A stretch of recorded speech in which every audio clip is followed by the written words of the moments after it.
Hello बच्चों, चलिए प्रश्न को पढ़ते हैं। एक आदर्श गैस का ताप 150 केल्विन से बढ़कर 600 केल्विन कर दिया गया है। यदि 150 केल्विन पर गैस के अणुओं का वर्ग माध्यमूल चाल भी हो तो 600 केल्विन पर इसका मान हमें बताना है, क्या होगा।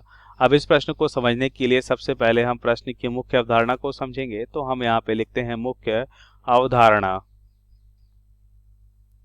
अब सबसे पहले हम क्या देखेंगे, सबसे पहले हम देखेंगे वर्ग माध्यमूल चाल का सूत्र क्या होता है। वर्ग माध्य मूल चाल, वर्ग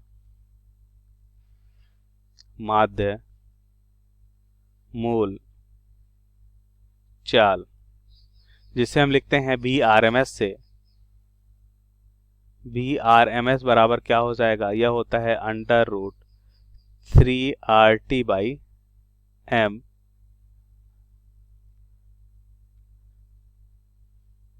तो यहां पे हम देखेंगे कि यह मान हो जाएगा, देखिए आर क्या होता है, गैस नियतांक होता है।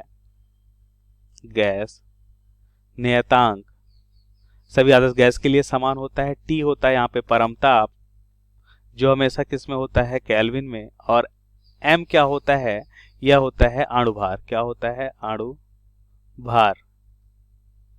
अब प्रश्नानुसार उत्तर को समझ लेते हैं।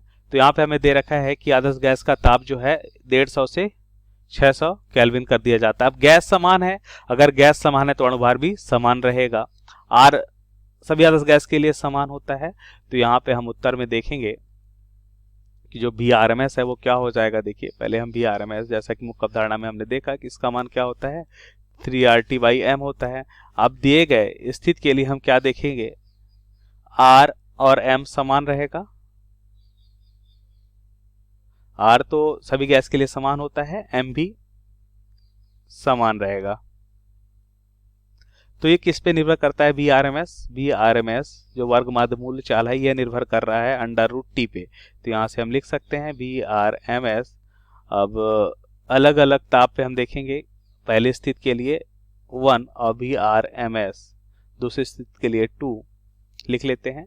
तो इनका तापों का अनुपात क्या हो जाएगा, T1/T2 हो जाएगा। अब यह हमेशा केल्विन में होना चाहिए, जैसा कि मुख्य अवधारणा में हमने देखा। तो यहाँ से हमें मान क्या मिलेगा, देखिए यहाँ से मान मिलेगा, यहाँ पे हम रख देते हैं वैल्यूज को। तो T1 हमें दे रखा है, इसे हम लिख लेते हैं। T2 भी हमें दे रखा है, कितना हो जा रहा है, 150 और 600 केल्विन। 150 और 600 केल्विन ये हमें दे रखा है। और बी आर एम एस 1 का मान हमें दे रखा है बी। 150 पे कितना है, बी है। तो ये हमें दे रखा है बी आर एम एस 1 का मान बी दे रखा है। तो हम यहाँ पे हल करते हैं इससे, तो हमें क्या मिलेगा, ये मान T1 150 बटा कितना हो जाएगा, 600। इसको हल करने पे हमें क्या मिलेगा, इसको हल करने पे हमें मिलेगा 15 चौको 60, इसका मतलब 1/4। और इसको हल करने पे मिलेगा 1/2, क्योंकि 1/4 का मान क्या होगा, √1/4 का मान 1/2 हो जाएगा। तो यहां से हमारा उत्तर क्या होगा, देखिए बी आर एम एस 1 हमें दे रखा है, बी आर एम एस 2 हमें निकालना है, ये बराबर हो जाएगा 1/2 के।